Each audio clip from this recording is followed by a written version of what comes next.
Turkey was hit by two major earthquakes with magnitudes of agenda. It also continues to create a ground for dialogue to recode this culture.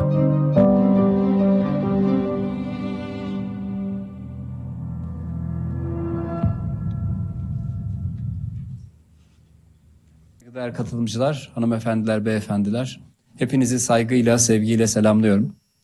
Sözlerimin başında Cumhurbaşkanımız Sayın Recep Tayyip Erdoğan'ın en kalbi selamlarını sizlere iletmek istiyorum.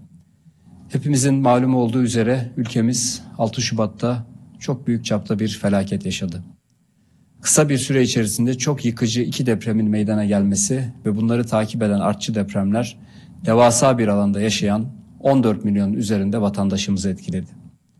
Çok geniş bir etki alanı olan bu depremler sonucunda 11'inin 62 ilçesinde ağır yıkım ve can kaybı yaşadık. And in my life, I never seen that level of destruction in the region. And I had the chance to visit multiple different cities, Kahramanmaraş, Antep, and Hatay, in my second trip to the region. Take from the earthquake as well. Not only humanitarian issue, but also economic issues, that how we can uphold the whole activities economically in the region.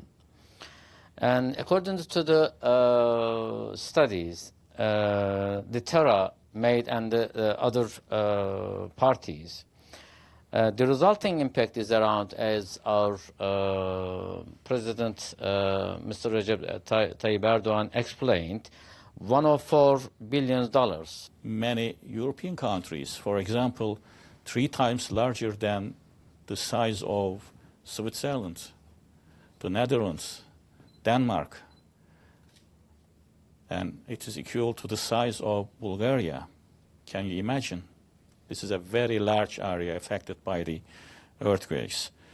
And the population directly affected by the earthquake is also about twice the size of New York City.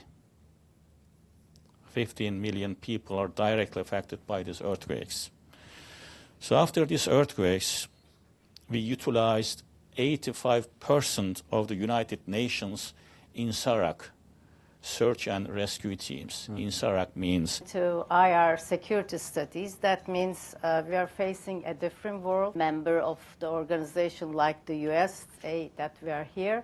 The security concept has been dramatically changed due to the newly perceived threats. The threats that have been, the focus was mainly security and deterrence ones. It is still a concern today. In situations where they are under threat. And it is totally moral-based diplomacy. Turkey is one of the countries that self-consciously adopted humanitarian diplomacy as a foreign policy instrument, as I said.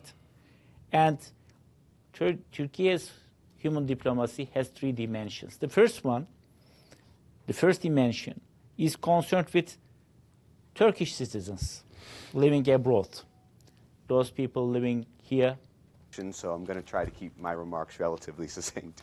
But you know, sometimes when I talk about international relations between neighboring states, I tend to like it sometimes to like a family feud or a family dispute, just because of really the intertwined nature of these countries, their histories, their cultures. And you know, some of you might come from big families yourselves, and you know that there's always cousins you're not talking to, uncles you don't speak with, and what does it take to bring them together in one room? And it's a funeral. And that's the sad reality right now of what we're seeing in Turkey, the solidarity in the response to that horrible tragedy. But there's something else going on there as well, and it's something that I've been writing about for quite a while now when it comes to international relations in the region, in West Asia, Middle East, even parts of North Africa, which is